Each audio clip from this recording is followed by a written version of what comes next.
नमस्कार दर्शक बंधु, चलतु जानिबा आजिर अनुचिंता। सकाळु उठी अधुआ मुहरे कौन देखिले दिनटी शुभ होइथाए एवं कौन देखिले पूरा दिन अशांति रे बीती थाए। आम नितिदिन जीवन रे शर्या त्याग परठारु शास्त्र रे किछि नियम रहिछि, जाहाकू पालन करने निहाती जरूरी होइथाए।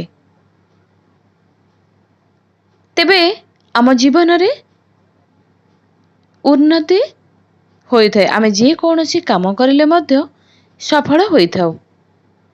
आसंतु जानिबा शर्या त्याग करिबा परे हमकु कोन करिबाकू पड़िबो।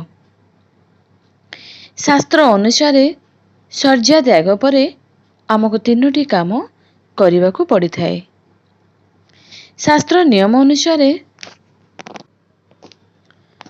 ब्रह्म मुहूर्तर 4 घंटा पूर्वरु शर्या त्याग करिबा उचित गणना करा जाए।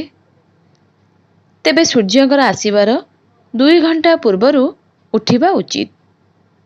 आपण जदि ब्रह्म मुहूर्तरु शर्या त्याग करूचंती तेबे निश्चिंत एहार फल पाइबे, जहाँ भी दुर्घटना हेबार संभावना रही थाए। सेही सबु गुड़ाक दूर होइथाए। एहा सहित आमे सेही दिनर जेउ सबु कार्य करिवार योजना करिथाउ ताहा सबु सफल होइथाए। ठीक समय रे शर्या त्याग करिबा आम पई ओ घरर सुख समृद्धि पई शुभदायक होइथाए। तेणु करी आपण माने समस्ते ब्रह्म मुहूर्त पूर्वरु शर्या त्याग करिबाकू चेष्टा करंतु। शास्त्र रे लिखित होइछि जे ब्रह्म मुहूर्त रे शर्या त्याग करिथाए ताकू अनेक मंगल पुण्य मिलिथाए। व्यक्ति तार दिन सारा जहाँ भी काम करिथाए बा करिवार संकल्प नेइथाए से सबु विषय वस्तु आशा पूर्ण होइथाए।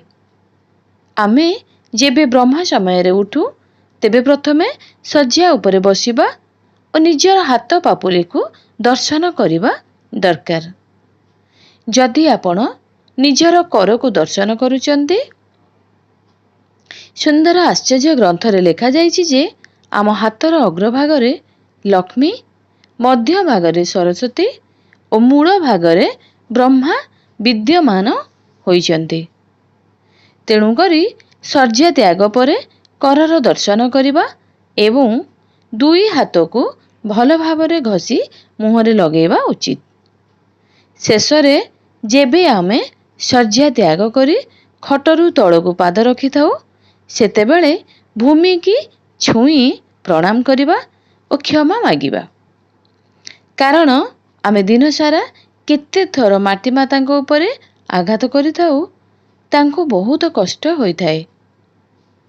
तेणु करी तांको क्षमा मागी दिन को आरंभ करिबा उचित। शेषरे सूर्य को नमस्कार करंतु। शर्या त्याग परे एई तीनोटी विषय करिबा उचित। एहा द्वारा आम जीवन रे कोनोसी बाधा विघ्न होई न थाए।